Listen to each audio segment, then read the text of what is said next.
ہرکل نے سر جھکا لیا جیسے وہ بات کی تہہ تک پہنچ گیا ہو۔ ہرکل سر جھکا لینے والا بادشاہ نہیں تھا۔ اب جو اس کا سر جھکا تھا اس سے صاف پتہ چلتا تھا کہ اس نے شکست تسلیم کر لی ہے۔ ایک دو دن اور گزرے تھے کہ ایک اور مقام مراج سے ایک رومی قاصد آ گیا۔ ہرکل نے اپنی فوج کا کچھ حصہ اس قلعہ بند اور بڑے مضبوط مقام پر بھیج دیا تھا۔ قاصد نے بتایا کہ مسلمانوں کا ایک لشکر آیا ہے اور مراج کو محاصرے میں لینے لگا، لیکن وہاں کے جرنیل نے فوج کو حکم دیا کہ یہ بہت ہی کم تعداد لشکر ہے، اسے محاصرہ نہ کرنے دیا جائے بلکہ باہر نکل کر اسے گھیرے میں لے کر ختم کیا جائے۔ اس حکم کے تحت فوج باہر نکلی تو مسلمانوں نے ایسی چال چلی کہ وہ لڑتے لڑتے پیچھے بھی ہٹنے لگے اور دائیں بائیں پھیلنے بھی لگے۔ پھر یوں ہوا کہ اس لشکر کو گھیرے میں لینے کی بجائے لشکر نے اپنے دونوں پہلو پھیلا کر رومی فوج کو گھیرے میں لے لیا، اور جو مسلمان رومی فوج کے عقب میں چلے گئے تھے وہ قلعے میں داخل ہو گئے۔ قاصد نے بتایا کہ رومی فوج پیچھے ہٹنے لگی تو قلعے کے دیواروں سے اس پر تیر اور برچھیاں برسنے لگی۔ نفسا نفسی کا عالم طاری ہوا کہ رومی نہ باہر لڑنے کے قابل رہے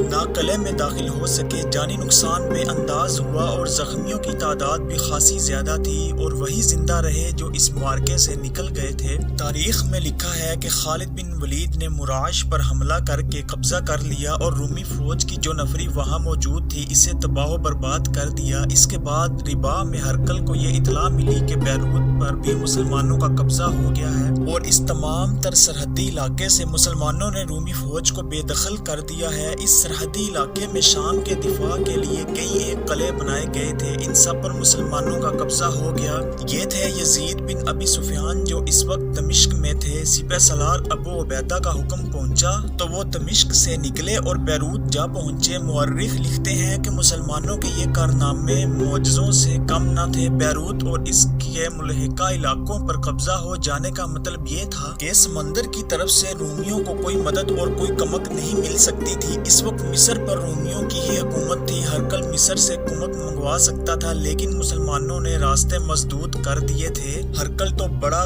کایا اور منجا ہوا جرنیل تھا، لیکن اس نے مسلمانوں کے لشکر کو بکھیرنے کے لیے جو چال چلی تھی اس سے مسلمان سالاروں نے فائدہ اٹھا لیا اور اس کی فوج کو خون میں نہلا کر بچ جانے والے رومیوں کو تتر بتر کر دیا۔ ہرکل اللہ کے اس قانون سے واقف نہیں تھا کہ اللہ جسے چاہتا ہے اسے عزت دیتا ہے اور جسے چاہتا ہے اسے ذلت بھی پھینک دیتا ہے، لیکن اللہ کسی کو بلا وجہ عزت اور کسی کو ویسے ہی ذلت نہیں دے دیا کرتا۔ اس کی کچھ شرائط بھی اللہ نے مقرر کی ہیں۔ اللہ انہیں ہی چاہتا ہے جو اللہ اور اس کے رسول صلی اللہ علیہ وسلم کو چاہتے ہیں اور اللہ کے احکام کے مطابق زندگی گزارتے ہیں۔ ہرکل نے اپنے مشیروں اور مصاحبوں کو بلایا اور انہیں صورتحال بتا کر کہا کہ وہ مشورہ دیں کہ اپنی بکھری ہوئی فوج کو کہاں یکجا کیا جائے، اور کیا فوج یکجا ہو جائے تو یہ لڑنے کے قابل ہوگی۔ ایک مشیر فوراً بول اٹھا۔ اس نے سب سے پہلے ہرکل کی مداح سرائی کی، پھر مسلمانوں کو برا بھلا کہا اور پھر اس قسم کے الفاظ کہے کہ روم کی فوج کو دنیا کی کوئی طاقت شکست نہیں دے سکتی۔ اٹھو،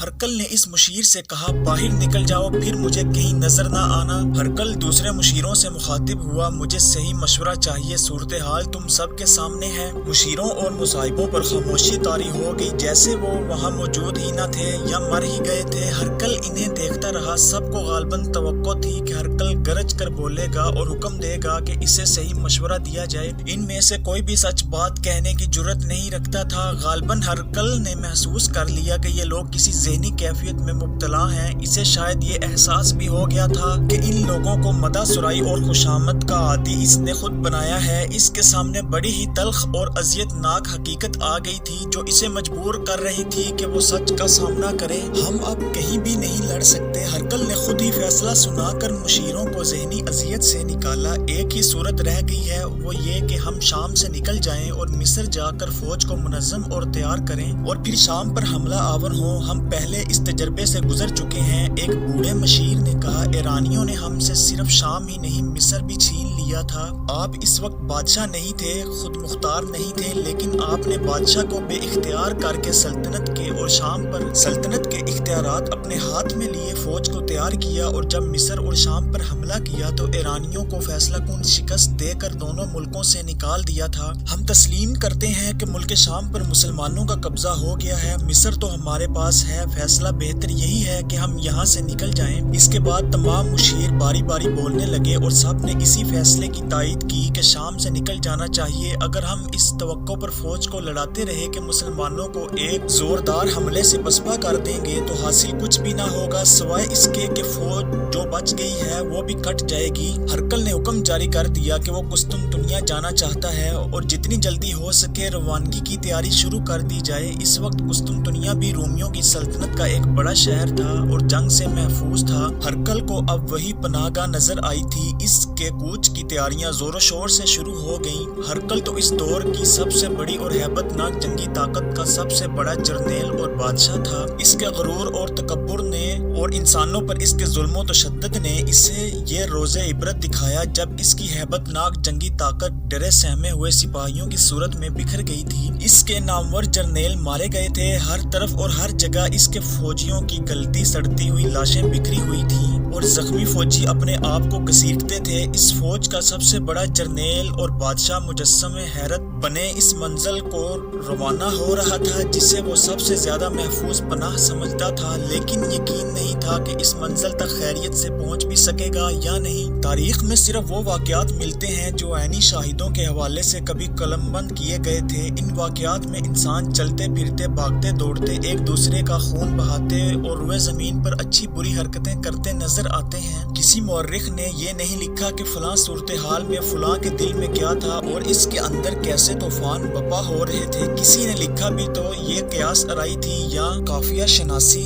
ہرقل کے متعلق متعدد مورخوں نے لکھا ہے کہ وہ مایوسی اور نامرادی میں ڈوب گیا تھا اور اس قدر بے چین اور بے قرار رہنے لگا تھا کہ اس کے لیے کوئی معمولی سا فیصلہ کرنا بھی دشوار ہو گیا تھا۔ وہ فتوحات کا عادی ہو گیا تھا اور اس وہم میں مبتلا کہ کوئی اسے شکست دے ہی نہیں سکتا۔ اس خوش فہمی نے اسے رعایا کے لیے فرعون بنا دیا تھا۔ ہم تصور کی آنکھ سے دیکھتے ہیں کہ اس وقت اس کے دل پر کیا گزر رہی تھی۔ اسے اپنا ایک بڑا ہی نامور جرنیل تزارک یاد آیا ہوگا۔ یہ ابوبکر صدیق رضی اللہ عنہ کے دور خلافت کا واقعہ ہے۔ مجاہدین اسلام کے دو عظیم سالاروں مسنہ بن حارثہ اور سعد بن ابی وقاص رضی اللہ عنہما کی قیادت میں زرتشت کے پجاری ایرانیوں کے خلاف ایران میں برسر پیکار تھے۔ آتش پرست ایرانی پسپا ہوتے چلے جا رہے تھے۔ شام سلطنت روم میں شامل تھا اور حکومت ہرقل کی تھی۔ اس وقت تک ہرقل مسلمانوں کو عرب کے بدو اور صحرائی لٹیرے کہا کرتا تھا۔ اس نے مسلمانوں کو یہ تاثر دینے کے لیے کہ وہ شام کی سرحدوں سے باہر رہیں ورنہ نیست و نابود کر دیے جائیں گے، اپنا ایک بڑا زبردست کثیر تعداد لشکر یرموک کے مقام پر بھیج دیا اور مسلمانوں کو للکارا۔ اس لشکر کا جرنیل تاریخ کا ایک مشہور جنگجو تزارک تھا۔ ہرقل کو توقع تھی کہ وہ ایک ہی مارکے میں مسلمانوں کو ہمیشہ کے لیے ختم کر دے گا، لیکن اس مارکے کا انجام یوں ہوا کہ تزارک مارا گیا۔ اس کا تقریباً آدھا لشکر کٹ مرا اور جو تعداد بچ گئی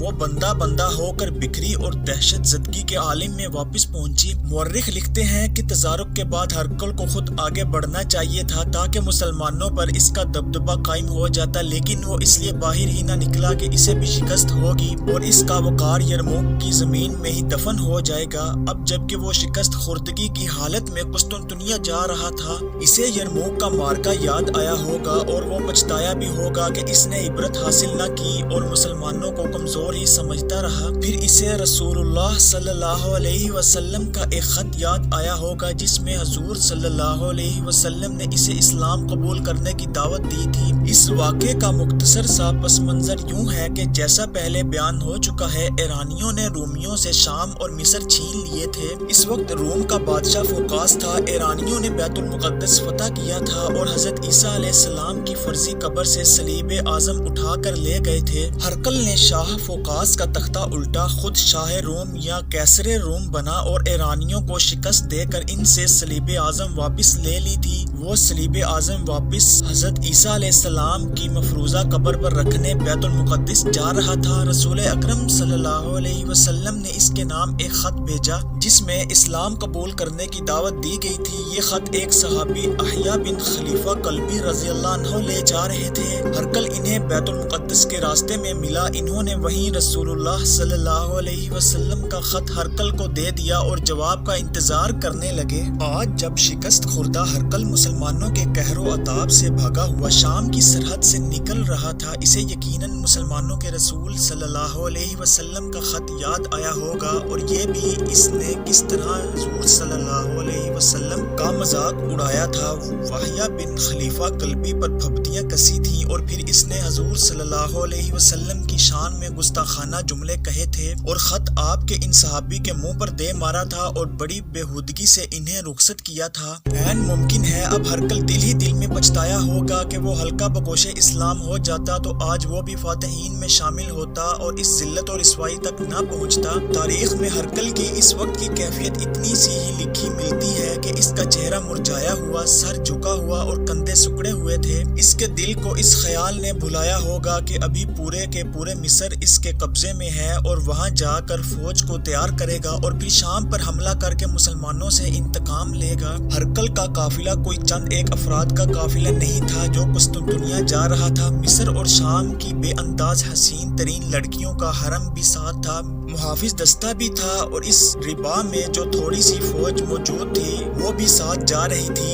یہ قافلہ پہاڑیوں کے اندر عام راستے سے ہٹ کر جا رہا تھا۔ یہ ایک احتیاط تھی جو اس لیے کی گئی تھی کہ راستے میں مسلمانوں کا کوئی دستہ دیکھ نہ سکے۔ ہرقل لڑائی سے کترا رہا تھا۔ اس نے ایک حفاظتی تدبیر اور بھی اختیار کی تھی، وہ یہ کہ عام قسم کے مسافروں اور غریب سے لوگوں کے بیس میں چند آدمی بہت آگے بھیج دیے تھے۔ ان کے ذمہ کام یہ تھا کہ جہاں کہیں دور یا قریب مسلمانوں کا کوئی دستہ نظر آئے تو فوراً پیچھے آ کر اطلاع دیں تاکہ راستہ بدل لیا جائے۔ راستے میں ایسا ایک خطرہ آ ہی گیا۔ مسلمانوں کے 3-4 سوار دستے مراش سے ایک اور مقام دلوک کی طرف جاتے نظر آئے۔ اس وقت ہرقل ایک مشہور مقام شمات کے قریب پہنچ چکا تھا اور اس کا ارادہ وہیں رات گزارنے کا تھا۔ اس کے جاسوس جو بہت آگے جا رہے تھے، ان میں سے ایک سرپت گھوڑا دوڑاتا آیا اور ہرقل کو اطلاع دی کہ مسلمانوں کے سوار دستے شمات کی طرف آ رہے ہیں۔ ہرقل نے فوراً کوچ کا حکم دے دیا اور اپنے قافلے کو قریبی پہاڑیوں کے اندر لے گیا اور سفر نہ صرف جاری رکھا بلکہ رفتار تیز کر دی۔ وہ خوش قسمت تھا کہ اس وقت وہاں سے کھسک گیا اور پہاڑیوں میں روپوش ہو گیا۔ وہ جو سوار دستے دیکھے گئے تھے، ان کے سالار خالد بن ولید رضی اللہ عنہ تھے۔ وہ ان دستوں کے ساتھ دلوک جا رہے تھے کیونکہ اس مقام سے اطلاع ملی تھی کہ رومی فوج کی کچھ نفری اور وہاں کے لوگ باغی ہوتے جا رہے ہیں۔ تاریخ کے مطابق خالد بن ولید نے فوراً وہاں پہنچ کر بغاوت کو اٹھنے سے پہلے کچل ڈالا۔ تاریخ اسلام کے اس عظیم سپہ سالار کو معلوم نہ ہو سکا کہ ایک بڑا ہی موٹا شکار ان کی نظروں سے ان کے ہاتھ سے نکل گیا ہے۔ مشہور مصری تاریخ نویس محمد حسنین ہیکل نے کئی ایک مورخوں کے حوالے سے لکھا ہے کہ ہرقل جب اس پہاڑی خطے سے آگے نکلا تو ایک بلند مقام پر پہنچ کر اس نے پیچھے دیکھا۔ اسے چھوٹی بڑی بستیاں نظر آئیں اور افق تک پھیلا ہوا ملک شام بھی نظر آیا۔ اس نے آہ لی اور کہا، آخری سلام اے سرزمین شام، اب کوئی رومی بے دھڑک تیری زمین پر قدم رکھنے کی جرت نہیں کر سکے گا۔ الوداع سرزمین شام۔ ہرقل کے لیے قسطنطنیہ کا راستہ محفوظ نہیں رہا تھا۔ اس نے شام کی سرحد سے کچھ دور غیر معروف سے ایک مقام بزنطیہ کا رخ کر لیا۔ المقریزی نے ہرقل کی اس وقت کی کیفیت ان الفاظ میں بیان کی ہے کہ ہرقل بزنطیہ میں اس طرح داخل ہوا جیسے اپنے جنازے کے ساتھ اپنی آخری رسوم ادا کرنے آیا ہو۔ شمع بجھنے کو آتی ہے تو کچھ دیر ٹمٹماتی ہے اور پھر آخری بار اس کی لو بڑھتی اور بجھ جاتی ہے۔ ہرقل کی شمع ٹمٹما رہی تھی اور کوئی دم کو بجھنے کو تھی۔ اس شمع میں اس کا خون جل رہا تھا، اس کی روحانیت جل رہی تھی اور اس کا وہ غرور اور تکبر جل رہا تھا جو اسے اپنی جنگی اور ذاتی طاقت پر ہوا تھا۔ ملک شام اس کی شہنشاہیت سے نکل گیا تھا، لیکن کچھ سرحدی علاقوں پر ابھی مسلمانوں کا قبضہ نہیں ہوا تھا۔ ہرقل کی امیدیں دم توڑ رہی تھیں۔ کیا ہرقل نے عبرت حاصل کی تھی؟ تاریخ میں سوال کا جواب نہیں ملتا۔ انسان کی فطرت کا خاصہ ہے کہ ایک بار طاقت کا زوم، روحانیت، غرور اور تکبر دماغ پر قبضہ کر لیں تو پھر انسان ذرا مشکل سے ہی عبرت حاصل کرتا ہے۔ تاریخ ہمیں وہ وقت یاد دلاتی ہے جب مسلمانوں نے ابو عبیدہ رضی اللہ عنہ، خالد بن ولید رضی اللہ عنہ، شرجیل بن حسنہ رضی اللہ عنہ اور عمرو بن عاص رضی اللہ عنہ کی قیادت میں ملک شام پر لشکر کشی کی تھی۔ مجاہدین اسلام نے دمشق فتح کر لیا تھا۔ ہرقل اس وقت انطاکیہ میں تھا۔ یہ پہلے بیان ہو چکا ہے کہ اس نے اور اس کے جرنیلوں وغیرہ نے مسلمانوں کو عرب کے بدو اور صحرائی قزاق کہا تھا۔ ہرقل نے دمشق کو مسلمانوں سے بچانے کے لیے فوج بھیجی تھی، لیکن اس فوجی مدد کے پہنچنے سے پہلے ہی مسلمانوں نے دمشق فتح کر لیا تھا۔ اب جبکہ ہرقل شکست خوردگی کے عالم میں بزنطیہ جا پہنچا تھا اور اس کی امیدوں کے چراغ ٹمٹما رہے تھے۔ اس سے کچھ عرصہ پہلے کا یہ واقعہ ہے کہ مسلمانوں نے شام میں پہلی فتح حاصل کی تھی کہ دمشق پر قبضہ کر لیا تھا۔ ہرقل نے خود انطاکیہ سے نکلنے کی ضرورت ہی محسوس نہ کی تھی۔ اسے یقین تھا کہ عرب کے بدو اس کی اتنی بڑی جنگی قوت کا بال بھی بیکا نہیں کر سکیں گے۔ ہرقل کی بھیجی ہوئی کمک پہنچ گئی تو رومی لشکر کی تعداد کم و بیش 50,000 ہو گئی، جس میں گھڑ سوار دستے زیادہ تھے۔ یہ فوج دمشق سے کچھ دور بیسان کے مقام پر جمع ہو گئی، جہاں وہ مسلمانوں کا مقابلہ کرنا چاہتی تھی۔ ہم یہاں ان لڑائیوں کی تفصیل پیش نہیں کریں گے، رومیوں کے غرور اور تکبر کا ایک واقعہ سناتے ہیں۔ دمشق جیسا بڑا شہر دے کر بھی رومی جرنیل مسلمانوں کو صحرائی قزاق اور لٹیرے سمجھ رہے تھے۔ اس رومی فوج کا کمانڈر سکار نام کا ایک تجربہ کار جرنیل تھا، جس کا تعلق شاہی خاندان سے تھا۔ وہ علاقہ بڑا ہی زرخیز تھا اور پانی کی اتنی افراد کہ کئی ایک چھوٹی بڑی ندیاں بہتی تھیں۔ جرنیل سکار کے حکم سے ندیوں کے کنارے توڑ دیے گئے، جس سے تمام علاقوں میں پانی پھیل گیا۔ اس نے یہ اقدام مسلمانوں کے لیے ایک بہت بڑی رکاوٹ اور دشواری پیدا کرنے کے لیے کیا تھا۔ مجاہدین اسلام نے ہر طرف پھیلتا ہوا پانی دیکھا تو انہوں نے بڑی بلند آواز سے کہے لگائے اور رومیوں کو کچھ طنزیہ کلمے بھی کسے۔ مجاہدین نے ذرا سی بھی گھبراہٹ یا پریشانی کا اظہار نہ کیا اور لڑائی کی تیاریاں کرتے رہے۔ مسلمانوں کے حوصلے اور عزم کی پختگی اور ان کی یہ بے نیازی دیکھ کر رومی فوج متاثر بھی ہوئی اور مرعوب بھی۔ رومی جرنیل سکار نے اس کے باوجود مسلمانوں کو کمزور اور کمتر سمجھا اور ایک ایلچی بھیجا کہ وہ اپنا کوئی نمائندہ بھیجیں جس کے ذریعے صلح اور امن کی بات کی جا سکے۔ سپہ سالار ابو عبیدہ رضی اللہ عنہ معاذ بن جبل رضی اللہ عنہ کو اپنا ایلچی بنا کر رومیوں کے پاس بھیجا۔ علامہ شبلی نعمانی طبری اور بلازری کے حوالے سے لکھتے ہیں کہ معاذ بن جبل گھوڑے پر سوار ہو کر رومیوں کے کیمپ میں گئے تو انہیں سکار کے خیمے تک لے جایا گیا۔ وہ گھوڑے سے اترے اور سکار کے ایک محافظ نے ان کا گھوڑا پکڑ لیا اور کہا کہ آپ اندر چلے جائیں۔ تاریخ میں لکھا ہے کہ معاذ بزرگ صحابی تھے۔ ان کی عمر اور رتبے کو دیکھتے ہوئے رومی سپاہی نے ان کا احترام کیا۔ معاذ خیمے میں داخل ہونے لگے تو وہیں رک گئے۔